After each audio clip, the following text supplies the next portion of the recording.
سنو چندا، من کے موتی اور لمحے جیسے ڈراموں میں اداکاری کے جوہر دکھانے والی پاکستانی اداکارہ مزنہ وقاص نے انکشاف کیا ہے کہ ان کے اب تک 3 حمل ضائع ہو چکے ہیں۔ حال ہی میں انہوں نے نجی ٹی وی کے شو میں شرکت کی اور اسی دوران اپنی پروفیشنل اور نجی زندگی سے متعلق موضوعات پر گفتگو کی۔ اس دوران ایک سوال کے جواب میں کہا کہ ان کے 3 حمل ضائع ہو چکے ہیں۔ شادی کے 8 سال بعد 2019 میں ان کے ہاں بیٹا پیدا ہوا جس کا نام آہل ہے۔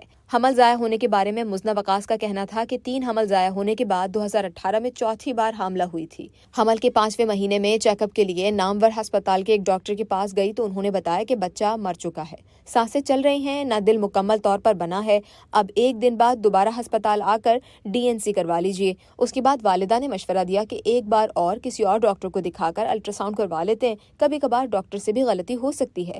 جب میں نے دوسرے ڈاکٹر سے الٹرا ساؤنڈ کروایا تو بچہ زندہ تھا، اس کا دل دھڑک رہا تھا۔ ڈاکٹر نے مجھے بچے کا دل بھی دکھایا۔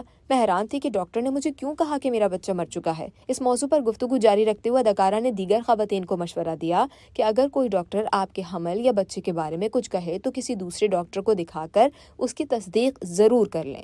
اور جب میرے 3 حمل ضائع ہوئے تو اس دوران ایک ڈاکٹر نے مجھے دیکھ کر ہی کہہ دیا تھا کہ میرے ہاں اولاد نہیں ہو سکتی۔ مزید یہ کہ جب ان کا پہلا حمل ضائع ہوا تو ان کے بھائی کے ہاں جڑواں بچے پیدا ہوئے تھے، تو حمل ضائع ہونے پر بھائی نے اپنی بیٹی گود دینے کے لیے کہا تھا، جس پر میں نے انہیں منع کر دیا۔ میں کسی دوسرے کے بچے کی پرورش نہیں کر سکتی۔ اس کے علاوہ انہوں نے کہا کہ مجھے بچپن سے ہی اداکاری کا شوق تھا۔ کیریئر کے ابتدائی دنوں میں اداکاری سیکھنے کے لیے انہوں نے ناپا جوائن کیا تھا، جہاں انہیں اپنی ظاہری شکل و صورت، سانولی رنگت پر تنقید کا نشانہ بھی بنایا گیا۔ کیریئر کے ابتدائی دنوں میں رنگت کی بنا پر ہی کردار ملا کرتے تھے۔ جو لوگ ناپا میں مجھے خوبصورت نہ ہونے کا طعنہ دیتے تھے وہ آج میرے ساتھ کام کرتے ہیں۔